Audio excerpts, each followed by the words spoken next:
다 함께 일어나셔서 경배와 찬양 올려드리겠습니다.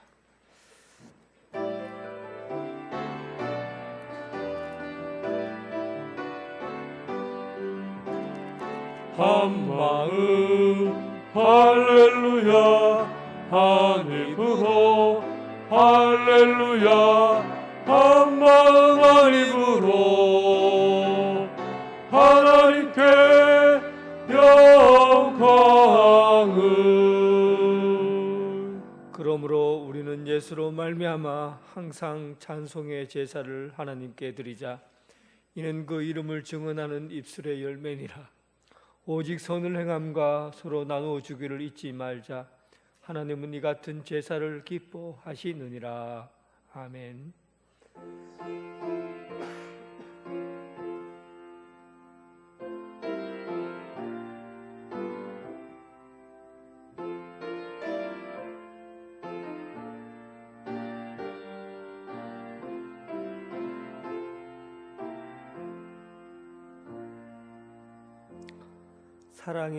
사랑이 많으신 하나님, 춥고 움츠렸던 겨울을 지나가게 하시고 희망이 넘치는 봄을 시작하게 하심을 감사합니다. 1919년 희망을 선포하고 독립을 선언한 지 102년의 세월이 지났습니다. 역사적인 날 희망을 품고 예배드립니다. 오늘 예배에 참여한 모든 이들에게 참된 기쁨과 평화를 허락하여 주옵소서. 사순절 기간을 보내고 있사오니 이 예배를 통해서 주님을 더 깊이 알고 십자가의 사랑이 더 깊어지는 시간이 되게 하여 주옵소서. 우리를 위하여 십자가를 지신 예수 그리스도의 이름으로 기원하옵나이다. 아멘.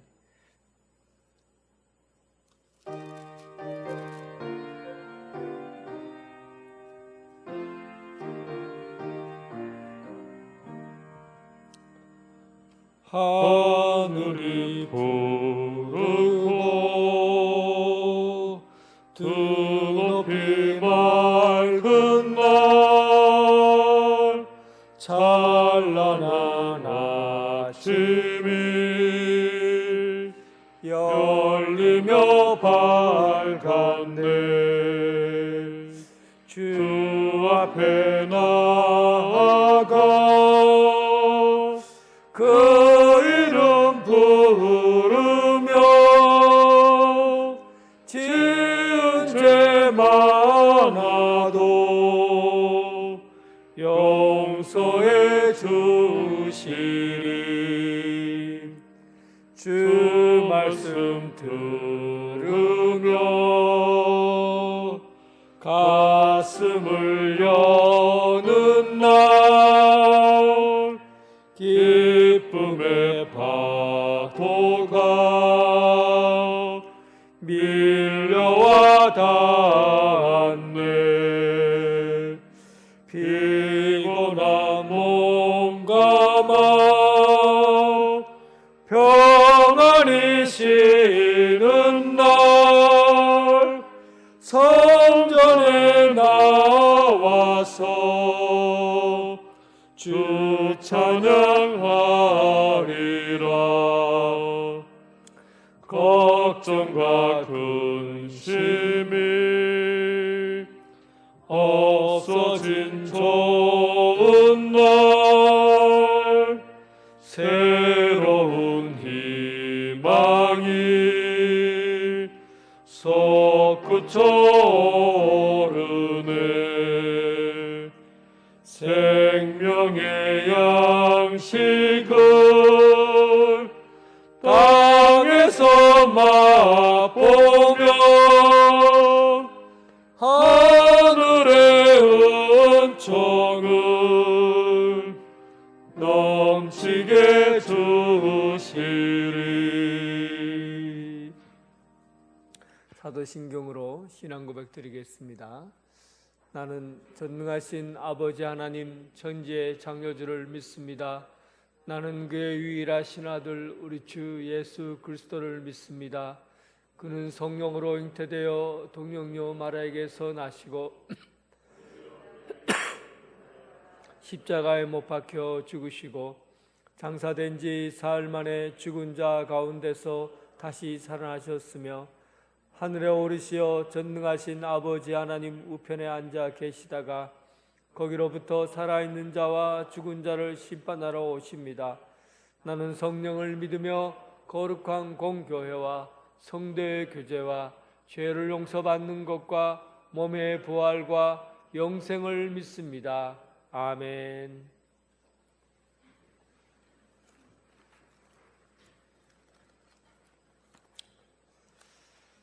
교동문 126번입니다.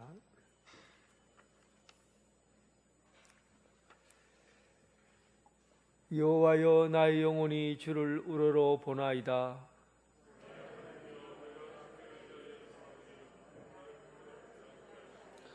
나의 원수들이 나를 이겨 개가를 부리지 못하게 하소서.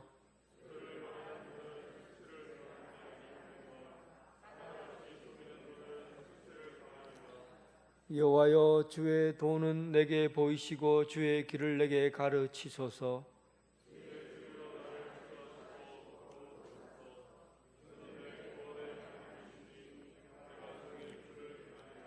여호와여, 주의 긍휼하심과 인자하심이 영원부터 있었사오니 여호와여, 내 젊은 시절의 죄와 허물을 기억하지 마시고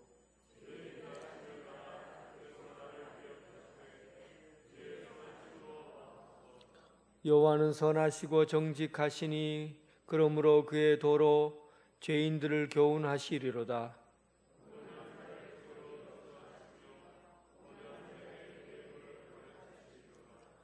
여호와의 모든 길은 그의 언약과 증거를 지키는 자에게 인자와 진리로다. 아멘.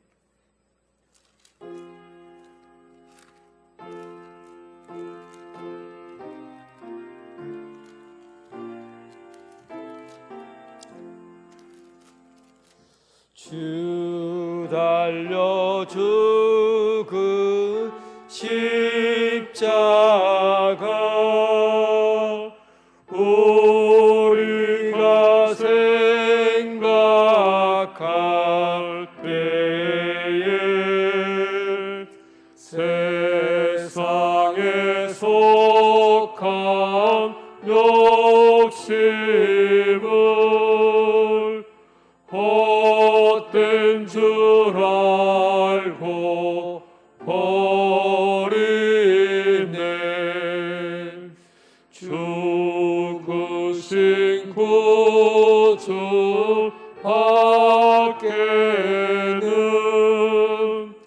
자랑을 말게 하소서.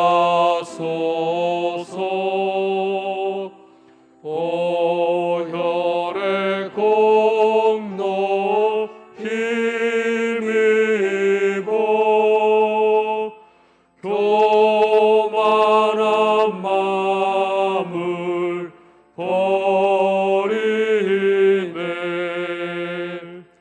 못 박힌 손발 보니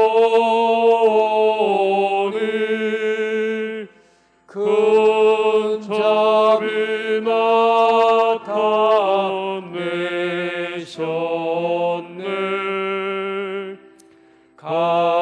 가시로 만든 면류관 우리를 위해 쓰셨네. 온 세상 만물 가져도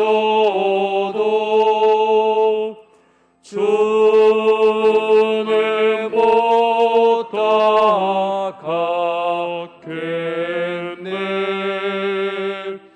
놀라운 사랑 받은 나 몸으로 재물 삼겠네. 아멘.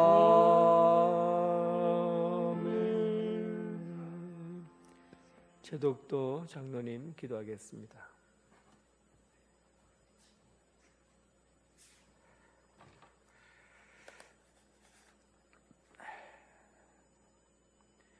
우리의 힘이 되시며 능력이 되시는 하나님 아버지, 참 목자가 되셔서 우리 언양제일교회 가족들을 친히 생명수의 강가로 푸른 초장으로 인도하여 주심에 감사드립니다.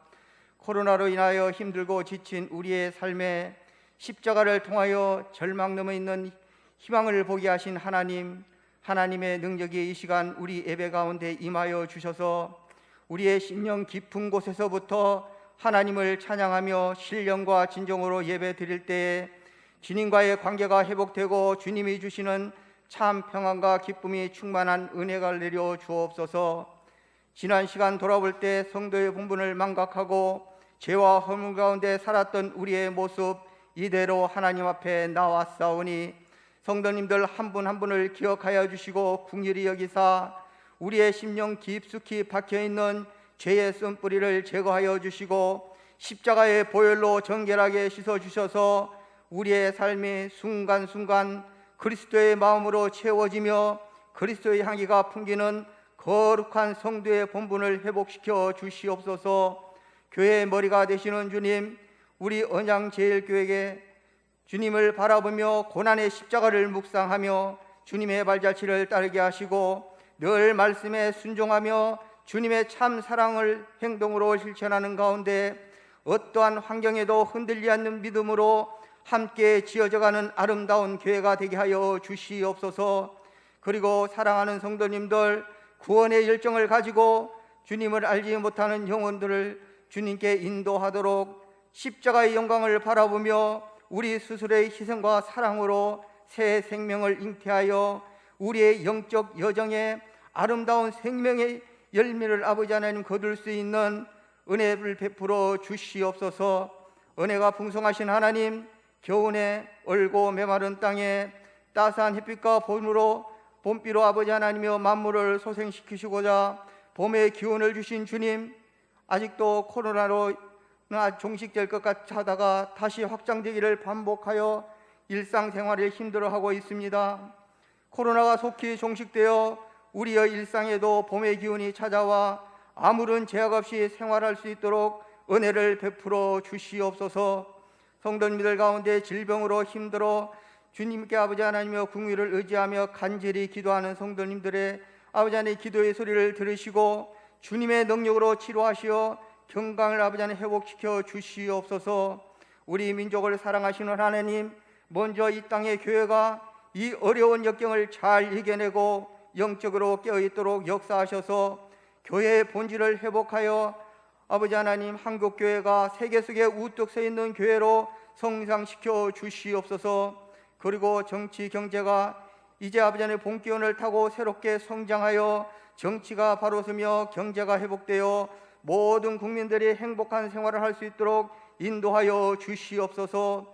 오늘도 단위에서 말씀을 전하시는 목사님 늘 영업간에 강건하게 하시고 한 주간 동안 기도하시며 준비하신 말씀 한 말씀도 흘려버리지 않고 우리의 마음속 깊이 새겨 말씀으로 변화받아 우리의 삶이 주님과 동행하며 주님을 닮아 세상 가운데 살아갈 때 그 말씀이 힘이 되고 때론 위로가 되어 살아갈 수 있도록 은혜를 베풀어 주시옵소서.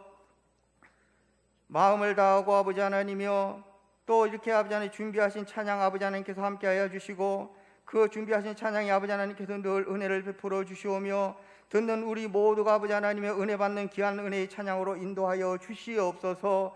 그리고 예배를 위하여 섬기고 봉사하는 모든 분들의 헌신 위에 축복이 넘치게 하여 주시기를 원합니다. 우리를 죄에서 구원하시고자 고난의 십자가를 지신 참사랑의 예수님의 이름으로 기도하였사옵나이다. 아멘.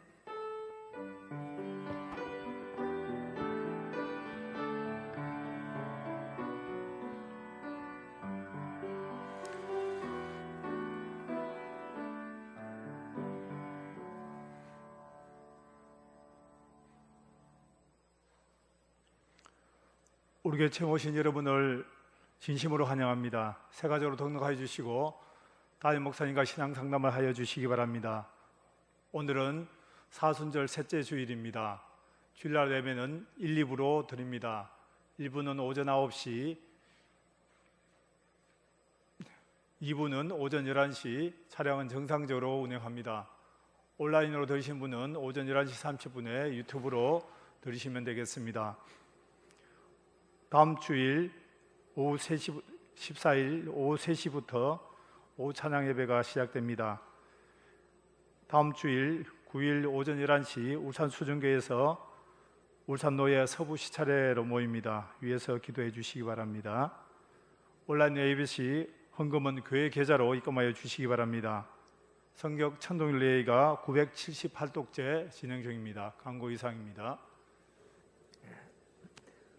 찬송 부르면서 봉헌하겠습니다.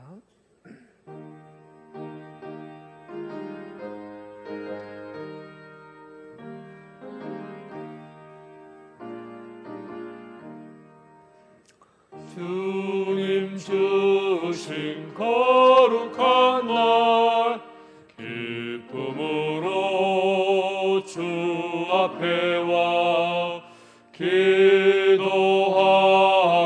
찬양하며 주께 경배 드립니다.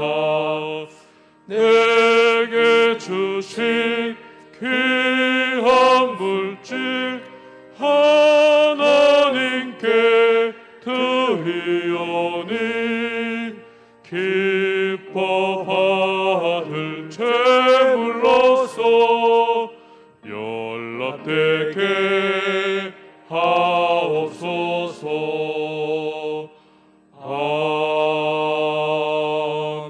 아멘.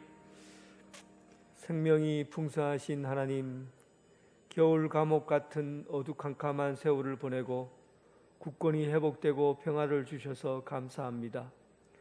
우리 주님이 지신 십자가를 통해서 구원의 기쁨과 자유를 주셔서 더욱더 감사드립니다.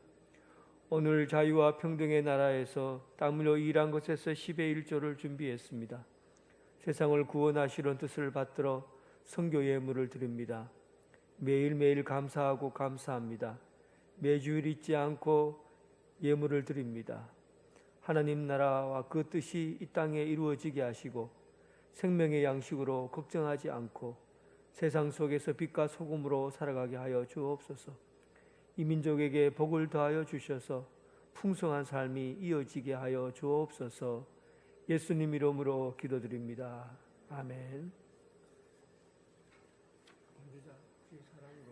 주의 사랑으로 조금 있다가 오늘 우리 교회에 새 가족으로 등록하신 분이 있습니다. 이 어렵고 힘든 시절에 교회에 새로 등록하셔 주셔서 우리 교회 가족이 된 거 너무나 감사드립니다. 김경애 집사님 잠깐만 일어나 주시기 바랍니다. 서진옥 권사님이 인도하셨고요. 양운의 안에 살고 계십니다. 우리 함께 축복하겠습니다. 주의 사랑으로 환영합니다. 주의 사랑으로 악보를 안 줘갖고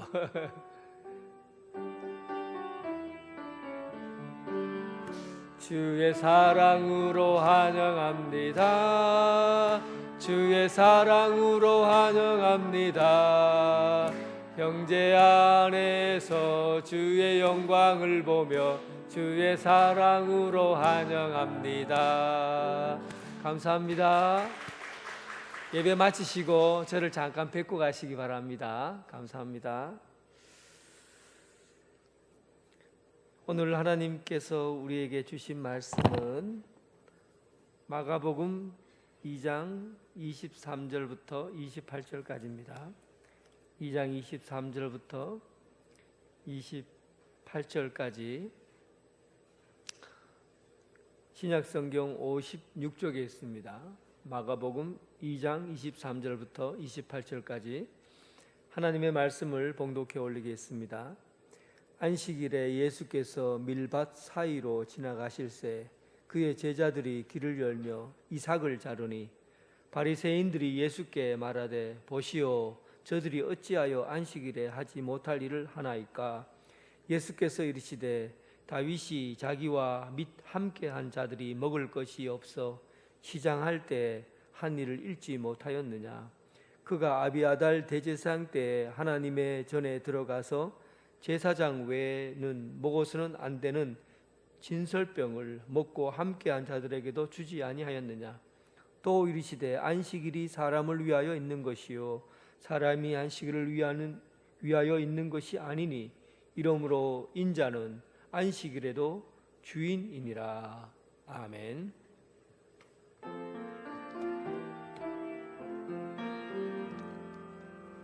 아버지 한 말씀 내가 살겠네 내가 살겠네 아멘 아멘 아멘 아멘 아멘.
아멘.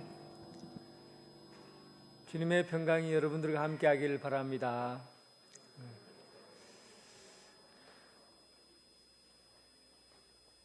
2019년 영국의 한 일간지에서 한국인의 눈치에 대해서 소개를 했어요. 거기에서 이렇게 소개했습니다. 한국인의 눈치는 초능력이다. 눈치가 빠르다는 얘기죠. 한국 사람들이 눈치가 빠르다. 좋은 의미로 사용된 겁니다. 눈치는 사전을 찾아보면 다른 사람의 기분이나 어떤 주어진 상황을 때에 맞게 빨리 알아차리는 능력, 이걸 눈치라고 그래요.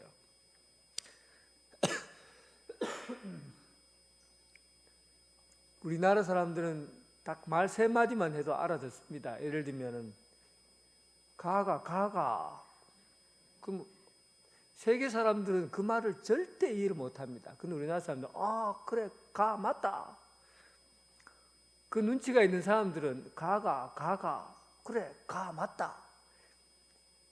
이 놀라운 눈치를 어떻게 여러분 세계 사람들 따라가겠습니까? 이 눈치라는 것은 사람들이 가지고 있는 분위기라든지 정서라든지 환경을 미리 짐작해서 판단하는 거예요.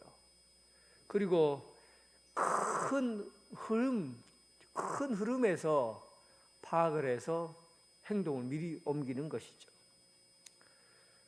우리는 대체적으로 사람들과 만나서 얘기할 때도 오늘 좀 바쁘나 그러면 좀 눈치가 빠른 사람은 오늘 내게 커피 한잔 하자고 하는구나, 밥 먹자고 하는구나 알고, 그래 나 시간 괜찮아, 나 밥 먹을 수 있어, 이렇게 딱 대답하는데, 눈치가 없는 사람은 나 오늘 되게 바빠서 시간이 없어 뭐 이렇게 얘기하잖아요. 물으면은 이 사람이 내게 바쁘냐라고 묻는다는 것은 뭔가 일이 있구나, 나랑 대화하고 싶구나, 이런 것을 미리 알아차리는 거죠. 직접적으로 얘기할 수 있지만 애둘러서 이야기하는 겁니다. 눈치라는 것은 영적으로 볼 때도 대단히 중요해요. 딱 예수님께서도 무슨 말씀하실 때 직접적으로 말씀을 하지 않고 대부분 다 예수님은 애둘러서 말씀을 해요. 그러니까 말씀의 의미나 이런 것들을 눈치로 파악해야 됩니다. 영적인 눈이라고 말할 수 있죠.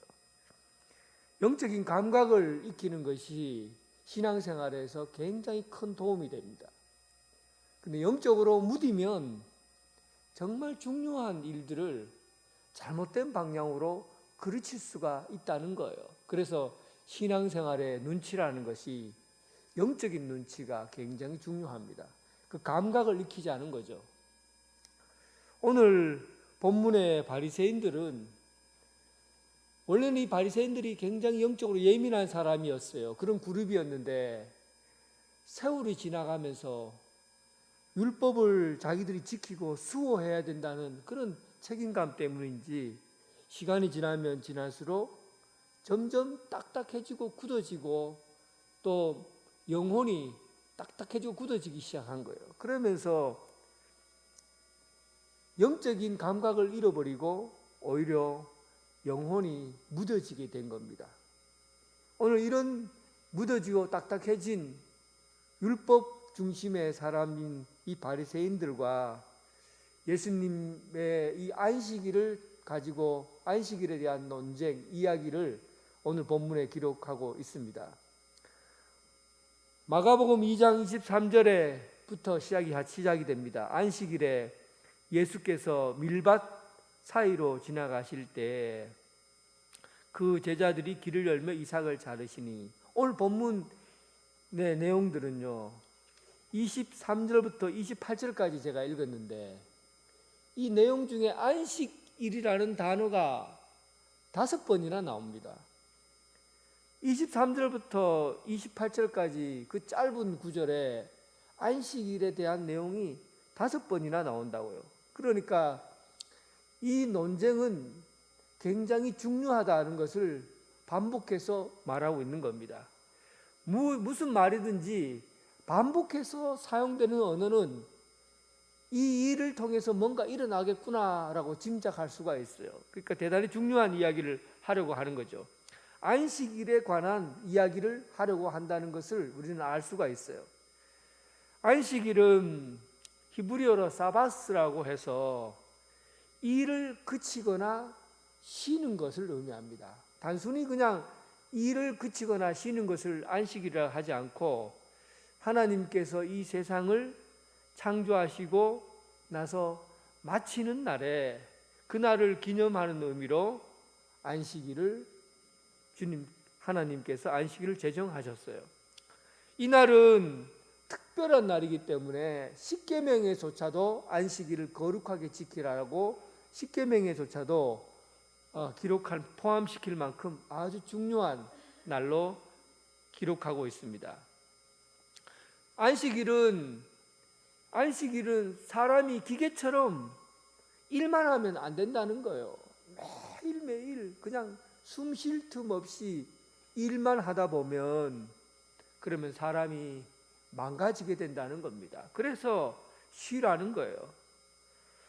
또 우리가 안식일에 쉬라고 하는 것은 세상적으로 자꾸 돈만 벌려고 돈에만 집착해서 살다 보면 우리 정신세계가 하나님의 것을 잃어버리는 거예요. 매일매일 돈만 많이 벌어야 되겠다, 돈 벌어야 되겠다, 돈 벌어야 되겠다 이런 생각만 하고 일주일 내내 살다 보면 이 영적인 세계에 대해서 하나님과의 관계에 대해서 잊어버리는 거예요. 그리고는 그것이 더 중요한 줄 아는 거예요. 그래서 쉬라는 겁니다. 딱 멈추고 나면 보이는 거죠.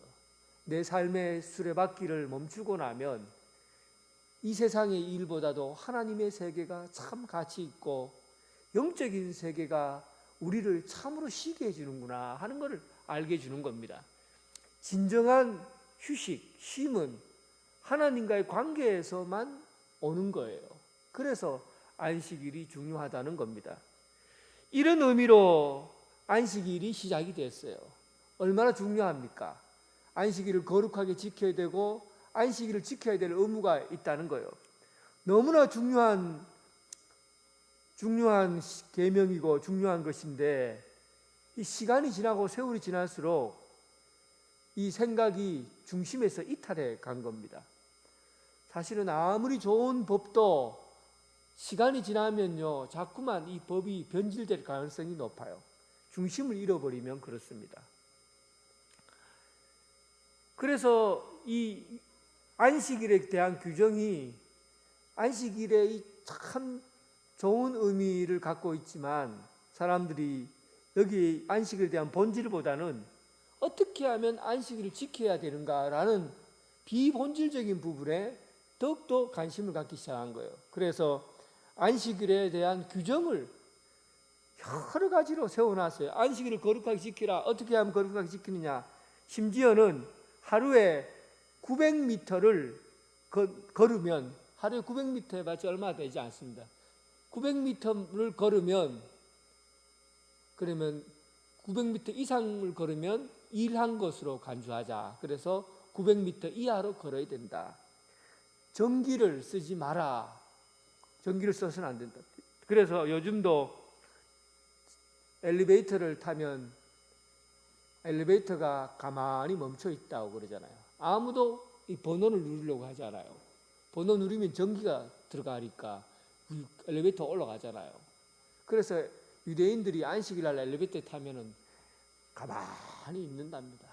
누가 하나 누를 때까지 기다려야 돼요. 죄 지을 때까지 누가 죄를 짓나 보고 자기는 죄 안 지어야 되니까 가만히 안식일 예배가 끝날 때까지도 안 누르면 가만히 있어야 된답니다. 어쨌든 이 손가락 하나 까딱하지 않으려고 하는 이런 법령들을 만들어 놓은 거예요. 안식일에 대한 본질을 잃어버리고 비본질적인 것을 자꾸만 강화하기 시작한 것이죠.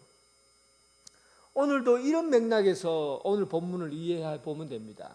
안식일을 거룩하게 지켜야 되는 이 중심적인 내용은 빼버리고 본질적이지 않는 비본질적인 것을 가지고 오늘 안식일에 대한 내용을 해석하고 있어요. 오늘 본문에 대한 배경을 보면 미리 익어가는 계절, 지금부터 요번 5월이나 6월 정도에 되는 계절입니다. 당시 팔레스타인의 밀밭은 좁은 이랑으로 되어 있었고 그 이랑 사이에 사람들이 지나다닐 수 있도록 그렇게 되어 있습니다. 큰 길은 차가 도로로 되어 있고, 그리고 그 이랑을 만들어서 그 이랑 사이로 그냥 길이 되고 그 사이로 사람들이 지나다도록 그렇게 만들어 놓은 것이죠. 제자들이 예수님과 함께 그 이랑 사이로 지나가고 있었는데, 그 좁은 길을 지나가고 있었는데 얼마나 배가 고팠는지 밀 이삭을 훑어다가 손으로 이렇게 비벼서 그리고 입에다 톡 털어 넣은 겁니다. 얼마나 배가 고팠으면 밀 이삭을 비벼서 입에다 털어 넣었겠어요. 문제는 이것이 안식일에 관한 범죄 행위라는 거예요. 안식일에 해당되는 규정 할라카에 의하면 할라카에 37개 조항이 있는데 이 중에 타작에 관한 규정이 있습니다. 그래서 그 밀이삭을 손으로 뽑아서 비비는 것을 타작했다고 보는 겁니다. 여러분, 말이 됩니까? 손으로 비빈 걸 타작했다고 보는 거예요. 그래서 안식일에 일을 하면은 안 되니까 안식일에 타작한 것은 범죄 행위라고 본 겁니다. 사실은요, 이 본문과 동일한 내용이 신명기 23장 25절에 나와 있어요. 그런데 여기는 허용되어 있습니다. 어떻게 허용되냐면, 내 이웃의 곡식밭에 들어갈 때, 신명기 얘기입니다. 신명기에 내 이웃의 곡식밭에 들어갈 때 손으로 이삭을 따도 되지만 그러나 내 이웃의 곡식밭에 낫을 대지 말아라, 이렇게 규정되어 있어요. 그러니까 이 본문은, 신명기에 있는 이 말씀은 가난한 사람들의 이야기입니다. 너무나 배가 고프고 가난한 사람들이 밀밭 사이로 지나가다가 배가 고플 때는 이삭을 따서 먹는 거는 괜찮다, 이삭을 따서 먹는 거 되지만 낫을 가지고 잘라가 가는 거는 범죄 행위다, 이런 것이죠. 그러니까 진짜 배고픈 사람이 순간적으로 그 배고픔을 해결할 수 있는 것에 대해서는 허용한 거예요. 그러니까 이것은 사람의 생명을 귀하게 여기는 그런 내용입니다. 그런데 이 내용이 신명기 23장 25절에 분명히 기록되어 있지만, 이삭을 따 먹어도 괜찮다고 기록되어 있지만, 오늘날 할라카에서는 이 신명기의 규정을 안식일에는 타작행위로 보고 범죄 행위로 규정한 겁니다. 평일에는 그렇게 뜯어 먹어도 상관이 없지만은 안식일에는 그 일은 범죄 행위로 본 것이죠. 그러니까 중심을 잃어버렸어요. 그 안식일은 사람의 생명을 위한 것이고 사람을 위한 것인데 그 중심을 잃어버리고 나니까 나중에 껍질만 날게 된 겁니다. 어떻게 하면 이 안식일의 규정을 통해서 안식일을 잘 지키게 할까, 여기에만 초점을 맞춘 것이죠. 그러니까 눈치나 맥락이나 분위기나 감정, 이런 큰 틀에서 봐야 되는데 큰 틀에서 보지 않고 아주 작은 것에서만, 눈앞에 있는 것으로만 판단하게 된 겁니다. 바리새인들은 지금 오늘 본문을 보면 좀 특이한 장면이 눈에 들어오지 않습니까? 밀 이삭 사이로 지나가는 사람들이 손으로 비벼서 먹는 것을 목격했다고 그래요. 얼마나 눈이 밝으면 손으로 비벼서 먹는 것을 눈으로 목격했다고 말하겠습니까? 이것은 이미 여러분 의도적으로 제자들을 함정에 빠뜨리려고, 또한 제자들을 감시해서 문제거리를 삼으려고 의도적으로 관찰하고 있는 겁니다. 좀 더 심하게 얘기하면 감시하고 있는 거예요. 눈을 크게 뜨고 아주 세밀한 것까지도 밝혀내고 흠을 잡으려고 하는 것이죠. 그래서 창세기 3장에 보면 여자가 선악과를 본즉 먹음직하고 보암직도 하고 지혜롭게 할 만큼 탐스럽기도 했다. 그리고 그 열매를 따먹고 나니까 그들의 눈이 밝아져서 이렇게 나와 있어요. 그들이 눈이 밝아지자 자기들의 옷을 벗은 것을 벗은 줄 알았다. 눈이 밝다는 것은 수치스럽고 죄라는 것을 눈으로 볼 수 있는 그런 능력이 생겼다는 겁니다. 그러니까 안식일에 바리새인들이 숨어서, 안식일에 회당에 가서 예배 드려야 되지, 거기 숨어서 뭐 하고 있는 겁니까? 눈을 크게 뜨고 눈을 밝게 뜨고 남을 감시하고 있는 거예요. 남의 죄를 들춰내고 있는 것이요.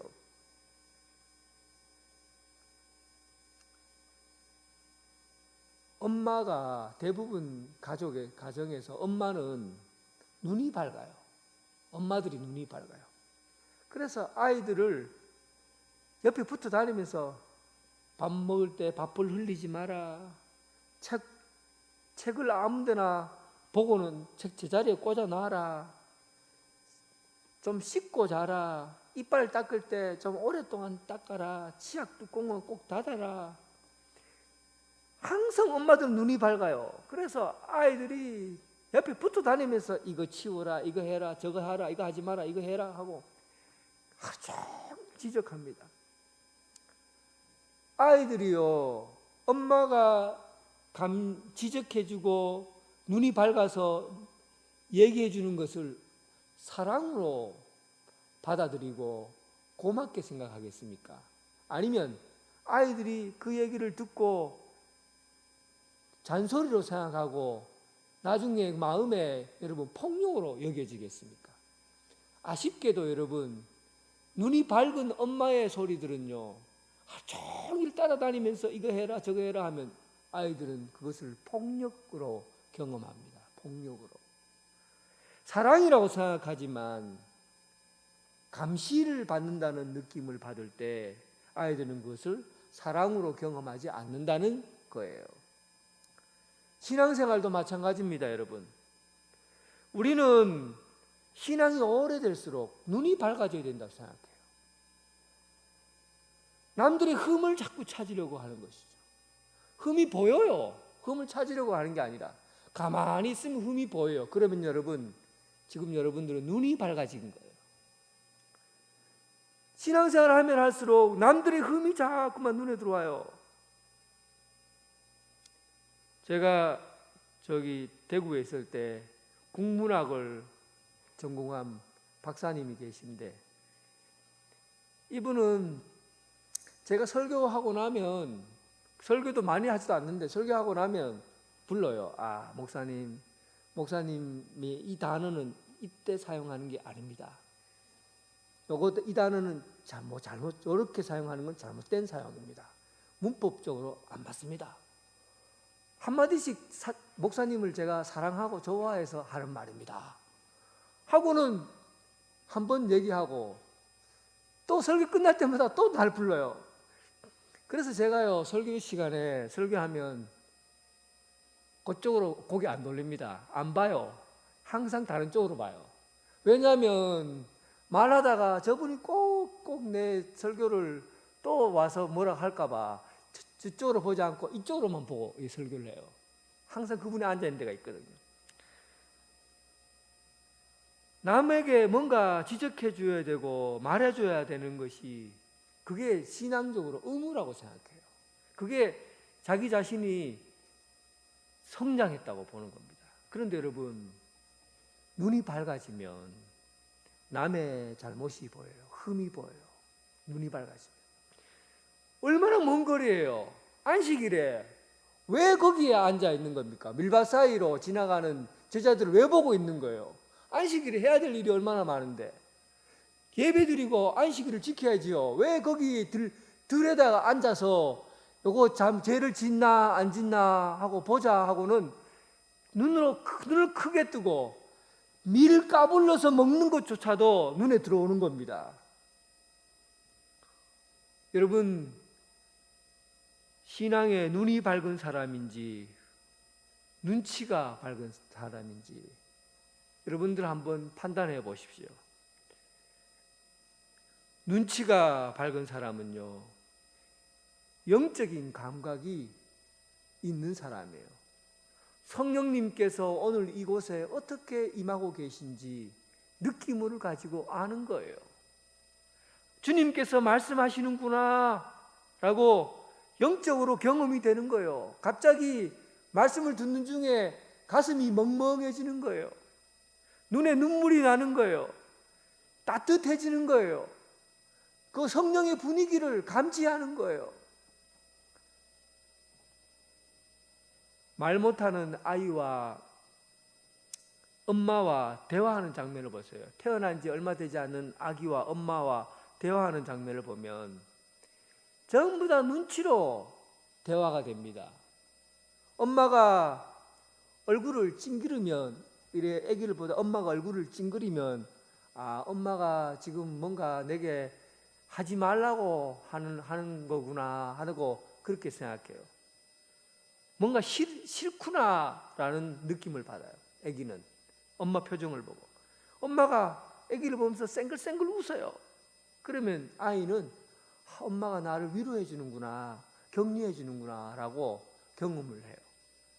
그러니까 말이 안 통하잖아요. 아기하고 무슨 말이 통합니까? 그런데 표정을 가지고 아이는 눈치를 채리는 거죠. 엄마의 표정, 엄마의 분위기, 이런 걸 가지고 아이는 엄마의 감정을 다 읽어버려요. 그리고는 그걸 통해서 자신의 행동을 나타냅니다. 사랑하는 성도 여러분, 눈이 밝아서 남의 흠을 밝혀내는 그 신앙이 건강한 신앙이 아닙니다.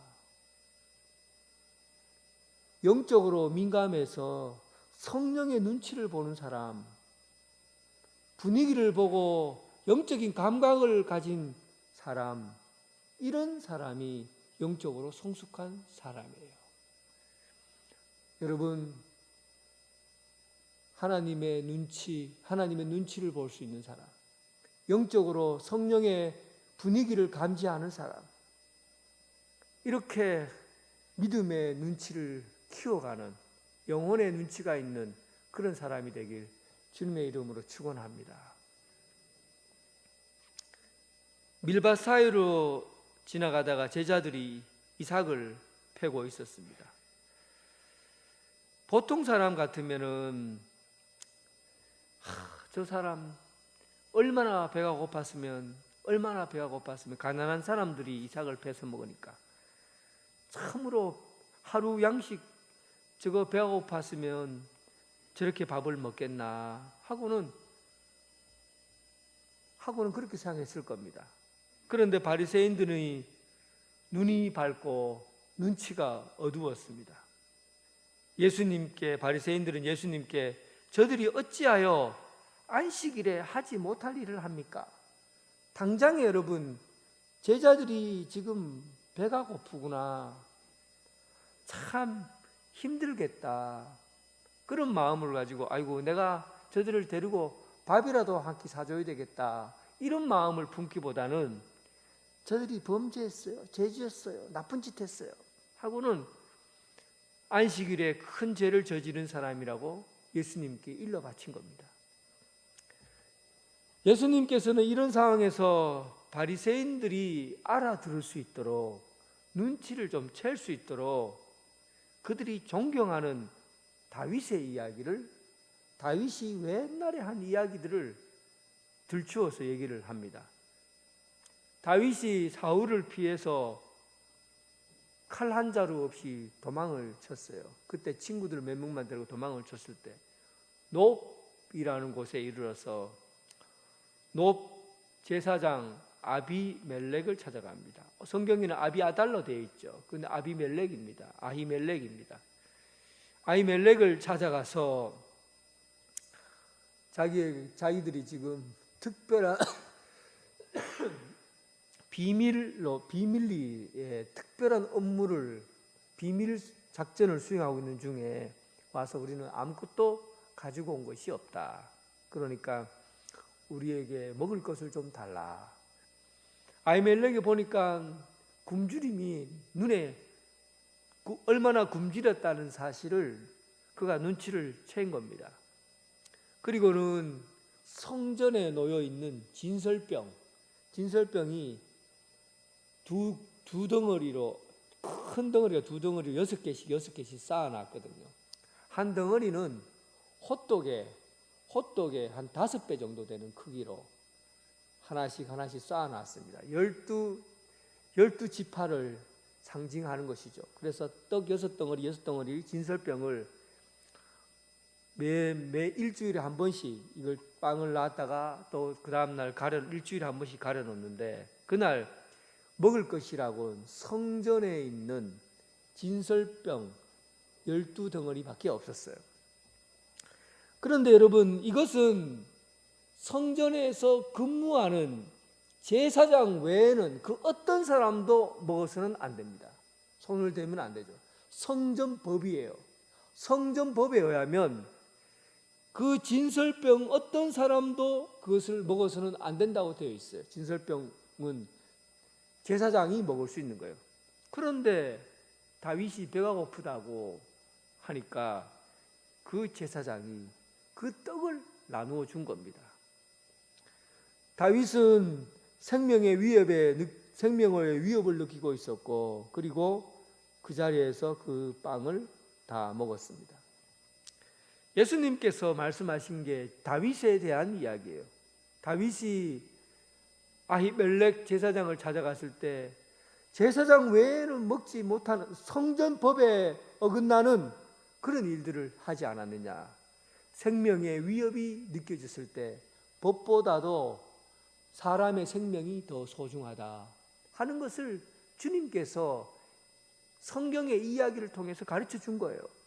생명이 법보다 소중하다, 이 얘기입니다. 교통법규를 누구나 다 지켜야 되죠.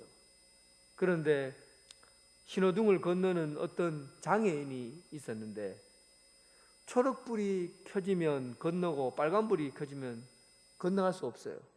초록불이라고 해서 천천히 가다가 보니까 불이 빨간불로 바뀐 겁니다. 그러면 여러분, 사람들이 장애인인 줄 아는데 법을 지켜야 된다고 막 크라션을 빵빵 울리면서 빨리 비키시오라고 막 하면 여러분, 무엇이 더 무례한 겁니까? 이 사람이 다 신호를 어겨도 다 지나갈 때까지 조용히 기다려주는 게 법을 지키는 게 아니겠어요? 법이라는 것이 사람의 생명을 위협해서는 안 되는 겁니다. 사람의 생명보다 더 소중한 것이 없어요. 법은 사람의 생명을 지키려고 하는 것이지 사람의 생명을 위협하려고 있는 것이 법이 아닌 것이죠. 오늘날 여러분, 코로나19로 인해서 가끔씩 교회가 큰 비난을 받게 되는 것은 이런 이유 때문에 그렇습니다. 예배를 우리는 일제강점기부터 시작해서 우리 대한민국 사람들은 어떤 위협 속에서도 예배만은 지켜왔다. 그래서 어떤 선교단체에서는 예배를 마스크를 벗고 예배 드려도 하나님이 지켜보아 주신다. 안식일을 거룩하게 지키는 것이 성도의 의무다. 목숨 걸고 예배를 수호해야 된다. 이렇게 말을 해요. 그러나 여러분 보십시오. 예수님의 말씀을 들어보세요. 생명의 위협이 될 때는 법보다도 생명이 우선입니다. 이것이 주님께서 말하신 법이에요. 주님의 법이에요. 예수님께서 생명의 위협이 되는 일이 있으면 법보다도 생명을 지켜야 된다고 말씀하셨어요. 그래서 여러분, 우리 교회는 그런 의미에서 코로나19에 대한 비대면 예배, 그리고 예배에 대한 규칙이나 원칙들을 잘 지켜서 하려고 하는 것은 코로나19가 생명의 위협이 되기 때문에 그래요. 이 공동체와 사회를 죽음으로 몰아가기 때문에 그래요. 그래서 여러분, 안식일을 지키는 이러한 일들도 생명의 위협을 느끼지 않도록 우리 교회가 준비하고 그렇게 하는 겁니다. 그래서 여러분, 법이라고 생각하고 무조건 여러분 안식일을 거룩하게 지켜야 되고 예배는 반드시 지켜야 된다고 하고는 생명의 위협을 주는 이런 행위가 예수님의 말씀이 아니라는 사실을 기억하셔야 됩니다. 율법으로는 맞는 행위예요. 그러나 예수님의 말씀은 아닌 거예요. 27절 또 이르시되 안식일이 사람을 위하여 있는 것이요 사람이 안식일을 위하여 있는 것이 아니라 이러므로 인자는 안식일의 주인이시다. 가끔 여러분 교통신호가 고장이 난 경우가 있잖아요. 그때 경찰이 중간에 들어가서 수신호를 통해서 교통의 흐름을 통제합니다. 교통신호는 있어도 소용이 없어요. 교통순경이 수신호 오른쪽으로 가시오, 왼쪽으로 가시오, 멈추시오. 그러면 교통신호보다도 교통경찰이 더 위에 있는 겁니다. 그러니까 신호를 마음대로 조정하는 사람이 신호등보다도 위에 있는 것이죠. 그러니까 예수님께서 안식일의 주인이라고 하는 것은 안식일에 대해서 예수님께서 해석하고 결정한 것이 결정할 수 있다는 얘기예요. 교통신호등을 교통경찰이 마음대로 조정할 수 있듯이 안식일에 대한 법도 안식일의 주인은 예수님이시니까 예수님이 적용하고 결정한 것은 그것이 답입니다. 지금까지 수많은 랍비들이 안식일에 대해서 그 답을 가지고 해석해 놨지만 그 많은 해석과 아무 상관없이 예수님이 말씀하시면 그것이 정답이라는 거예요. 예수님의 말씀을 따르는 것이 모든 것에 안식일의 주인은 예수님이니까 모든 법에 우선적으로 적용해야 될 것은 예수님의 말씀이라는 겁니다. 사랑하는 성도 여러분, 우리에게 있어서 법은 최소한의 것이 되어야 됩니다. 최소한의 질서, 최소한의 안정, 최소한의 평화를 위해서 법이 필요한 것이에요. 그러나 법으로 해결할 수 없는 문제들이 사실은 최소한의 것이 아니라 법으로 해결할 수 없는 문제들, 이런 문제들은 예수님의 방법으로 답을 찾아야 합니다. 예수님의 말씀으로 답을 찾아야 돼요. 우리가 세우는 교회에 대한 규칙이나 원칙, 이런 것들은 최소한으로 필요한 것으로 보고 그것보다도 예수님께서 하신 말씀이 있다면 그것이 우선으로 결정되어야 된다는 겁니다. 예수님은 안식일의 주인이시에요. 모든 우선권은 예수님에게 달려있는 겁니다. 사랑하는 성도 여러분, 법이 중요합니다. 법을 지켜야 돼요. 그러나 법보다도 생명이 더 중요하고 그 생명을 생명되게 하시는 이시는 바로 예수 그리스도이십니다. 예수님의 뜻에 따라 모든 우선권을 예수님께 드리고 예수님의 결정에 의해서 우리 인생에 많은 것들이 결정되는 그런 참된 신앙의 길을 갈 수 있는 여러분 되시길 주님의 이름으로 축원합니다. 하나님 아버지, 우리의 눈이 밝아서 남의 허물을 잘 밝혀내고 또 못된 것, 못된 행위들을 밝혀내는 그런 밝은 눈을 갖고 있는 것이 아니라 주님께서 오늘 우리에게 말씀하신 영적인 눈치, 영적인 분위기를 빨리 익히고 성령님께서 오늘 이 자리에 어떻게 임재하고 계신지, 우리에게 어떻게 말씀하시는지 감각적으로 깨달을 수 있는 능력을 더하여 주시옵소서. 오늘날 우리가 살아가면서 법으로 정해놓은 모든 것들이 생명을 위협하는 법이 되지 않게 하시고 사람을 살리는 법이 되게 하여 주시고, 또한 이 땅의 모든 결정권에 있어서 우리 주님의 말씀이 우선권을 가진다는 것을 알고 주님의 말씀에 순종하며 모든 많은 것들을 결정하는 그런 결단력 있는 삶을 살게 하여 주옵소서. 예수님 이름으로 기도드립니다. 아멘. 다 함께 일어나셔서 주님께 찬양드리겠습니다.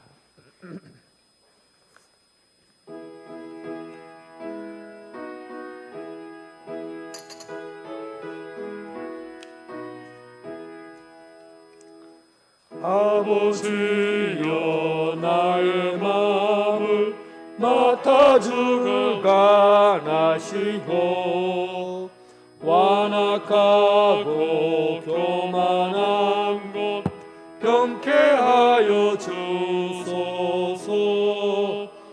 온유하고 겸손하여 화평하게 하시고 왕령되고 악한 일을 물리치게 하소서. 하나님의 은총 속에 나를 보호하시고 주의 사랑 줄이 되어 나를 메어 주소서. 구세주의 흘린 피로 죄를 씻어 주시고 성령이여 하늘 길로 나를 인도하소서.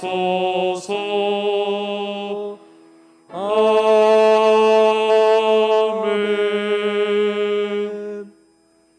이제는 예수 그리스도의 은혜와 극진하신 하나님의 사랑과 성령님의 교통, 감화, 역사하심이 성령님께서 오늘 이곳에 임재하고 계신 것을 감지하고 늘 예수 그리스도의 뜻대로 믿음으로 결단하며 살아가기를 원하는 이 자리에 함께한 성도들과 각 가정에서 예배드리는 성도들을 위해 지금부터 영원토록 함께하시기를 간절히 축원하옵나이다. 아멘.